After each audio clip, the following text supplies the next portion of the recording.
আসসালামু আলাইকুম, welcome back to Sharmin's blog. তো আমি আমার দাঁতে আক্কেল দাঁত উঠেছিল একটা। তো এই আক্কেল দাঁতটা ভীষণ ব্যথা ছিল, 4-5 বছর ধরে উঠেছে। তো মাড়ি ফুলে গিয়েছিল, তো একটু একটু ইনফেকশন হয়ে গেছিলো। ডক্টর বলে এটা ফেলে দিতে হবে। তো আমি ডক্টরের কাছে গেলাম চেক আপে। তো তো ওনারা বললো যে এখনই ফেলে দেন, যেহেতু ব্যথা আছে। তবে আপনাদের উদ্দেশ্যে একটা কথা বলবো, সেটা হচ্ছে যদি আপনার দাঁতে প্রচুর পরিমাণে পেইন থাকে তাহলে ওই অবস্থায় দাঁত ফেলবেন না, কারণ আমার দাঁতে হইলো প্রচুর ব্যথা ছিল। এমন অবস্থায় আমার দাঁতটা ফালানো হয়েছে এবং সার্জারি করা হয়েছে। দাঁত ফালানোর পরে সেলাই করা লাগছে মাড়িতে, এবং দাঁতে ভীষণ ব্যথা ছিল, যেহেতু এটা আমাকে অ্যানেস্থেশিয়া দিয়ে নিয়েছিল। যখন এটা অবশটা কাইটা যায় তখন কি পরিমাণ ব্যথা, কি বলবো, অনেক ব্যথা, অনেক মানে ব্যথায় পাগলের মতো হয়ে গেছিলাম। তো যাই হোক, আমার জন্য দোয়া করবেন। আমি যে ভয়েস দিচ্ছি এখনও আমার মুখে সার্জারি করা, মানে সেলাই করা আর কি। তো আজকে আমার এটা ড্রেসিং হবে, তারপরে কবে এটা সেলাই কাটবে জানি না। ঠিক আছে, তো আমি পেইন কিলার কম খাই, অ্যান্টিবায়োটিক চলতেছে। তো আমার জীবনে ফার্স্ট টাইম দাঁতের ডক্টরের কাছে যাওয়া। আমার দাঁতে কখনো পোকাও হয় নাই। দাঁতের কি ব্যথা, দাঁতের কি যন্ত্রণা, সেটা আমি কখনো বুঝি নাই, এই প্রথম। তো আমি ভালোভাবে কথা বলতে পারতেছি না, কারণ আমার দাঁতে সেলাই করা। এদিকে আমার মেয়ে আমাকে ভিডিও করতেছিল, ভিডিও করে রাখতেছিল।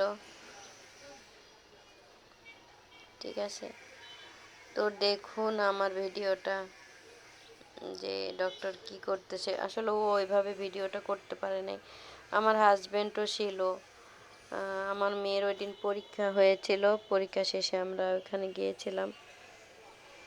যাওয়ার পরে আজকে কয়দিন, বৃহস্পতিবার আমার এটা হয়েছে, বৃহস্পতি শুক্র শনি, আজকে রবিবার, 4 দিন হয়ে গিয়েছে। তো 4 দিন হয়ে গিয়েছে, আমি 4 দিন ধরে ব্যথা ভোগ করতেছি, 4 দিন ধরে আমি অসুস্থ। তো ডক্টর আসলো, এই যে অ্যানেস্থেশিয়া দিচ্ছে আমাকে, মাড়িতে সুই দিচ্ছে, 4-5টা সুই দিল। আরে আল্লাহ, যা কষ্ট। এই যে উনি এখন পরপর সুইগুলো দিয়ে নেবে, আর আমাকে ওইটা ওইটা জিজ্ঞেস করতেছিল, দেখতেছিল যে আমার বোধ আছে কিনা। থাকলে তো আর কাজ শুরু করবো না। যখন দেখবে যে এই যে অ্যানেস্থেশিয়া দেওয়ার পরে মুখ কুলি করতে বললো, কুলকুচি করে নিলাম। তো আরেকটা আবার অ্যানেস্থেশিয়া আরেকটা দিচ্ছে,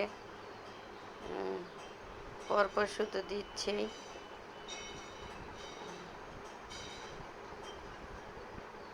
আসলে কোনো রোগই কোনোটার চেয়ে কোনোটা কম নয়।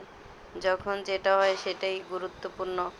আমরা মনে করি এটার চেয়ে এটা ব্যথা, এটার চেয়ে এটা, এরকম না জিনিসটা। যখন যেটা হয় সেটাই অনেক বেশি। যখন দাঁতের ব্যথা হয় দাঁতের ব্যথা বেশি, যখন জ্বর হয় জ্বর বেশি, যখন হাত পা ভেঙে যায় তখন সেটার যন্ত্রণা একরকম। মানে এক একটার বেদনা এক এক রকম, কিন্তু কষ্ট তো পাওয়া যায়। আমার মুখে এখনও 8 তারিখে সেলাই কাটবে। আমার হাজব্যান্ড আমার কাছে যাইতেছে একটু একটু করে, সে দেখতেছে যে আমি তো অনেক ভয় পাই মুখের।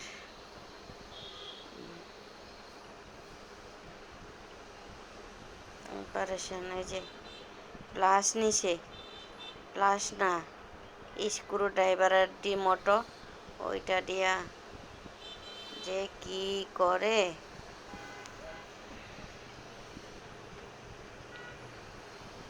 যাই হোক, দেখুন, বেশি সময় লাগে নাই, কিন্তু অনেক ভয় লাগে।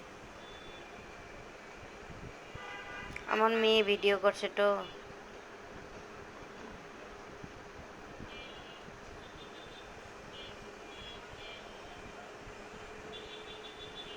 আলাপ সবাই পাওয়া যায়, শুধু ব্যথা লাগে না, এই আর কি।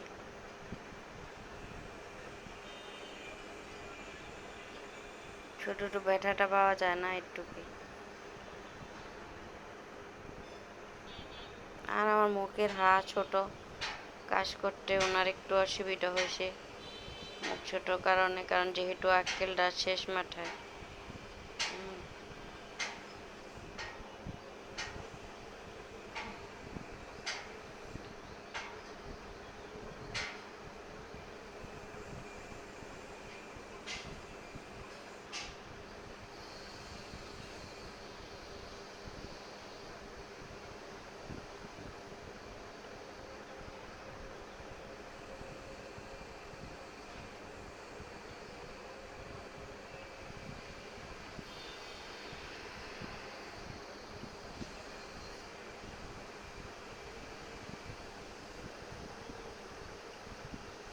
যাই হোক, বয়স দিচ্ছি একটু করে, আবার দেই না, দাঁতের ব্যথায় অস্থির।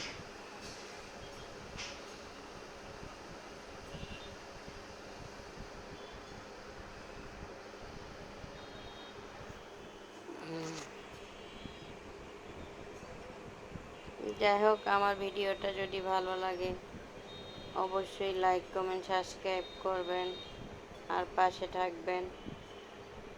আর আমার এই ভিডিওটা